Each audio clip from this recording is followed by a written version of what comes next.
ഇത് നമ്മൾ ഗ്രീൻ ചിക്കന് പരത്തി വെച്ചതാണ്. ഇഞ്ചി, വെളുത്തുള്ളി, മല്ലിയില, പുതിനയില, പച്ചമുളക്, കുറച്ച് കാഷ്നട്ട്, കുറച്ച് തൈര്, ഉപ്പ്, ഒരു തരി ഗരം മസാല ഒക്കെ ഇട്ട് പരത്തി നമ്മൾ ഒരു 1/4 മണിക്കൂർ, ഹാഫ് ആൻ അവർ ഫ്രിഡ്ജിൽ വെച്ച് തണുപ്പിച്ചെടുത്തിട്ടുണ്ട്. ഒരു 2 മണിക്കൂറൊക്കെ വെക്കാം. ഇതിപ്പോൾ നൈറ്റ് ടൈം ഇല്ലാത്തതുകൊണ്ട് ഞാൻ ചെയ്യുന്നതേ ഉള്ളൂ. ഫ്രൈ പാൻ ചൂടായിട്ടുണ്ട്, അതിൽ ഓയിൽ വെച്ചിട്ടുണ്ട്. നമുക്കിതിന് ഓരോന്ന് പെരക്കി വെക്കാം. ഇത് ഡീപ് ഫ്രൈൻ്റെ ആവശ്യമില്ല കേട്ടോ, തവ ഫ്രൈ ചെയ്താൽ മതി. ഗ്രില്ല് പോലെ നമുക്കപ്പോൾ എടുക്കാം.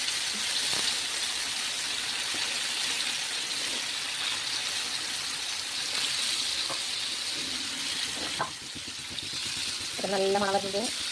ഇത് നമ്മൾ വേറെ ഫ്ലേവറൊന്നും ഇട്ടിട്ടില്ലല്ലോ. നമുക്ക് ആ മല്ലിയിലിൻ്റെ, പുതിനയുടെ, പച്ചമുളകിൻ്റെ ഒക്കെ ഫ്ലേവറായിട്ട് കൂടുതൽ ഞാൻ ഓയിലാണ് ചെയ്യുന്നത്. ഇതിൻ്റെ ഫ്ലേവർ നമ്മൾ വെളിച്ചെണ്ണ ചെയ്യുമ്പോൾ വെളിച്ചെണ്ണയുടെ ഫ്ലേവറായിരിക്കും നമുക്ക് കിട്ടുക. അപ്പോൾ അതുകൊണ്ട് ഞാൻ ഓയിലാണ് ഇതിലോട്ട് ചേർക്കുക. അപ്പോൾ നമുക്ക് ഇതിൻ്റെ ഫ്ലേവറായിരിക്കും കിട്ടുക, ഈ മസാലയുടെ ഫ്ലേവറായിരിക്കും കിട്ടുക.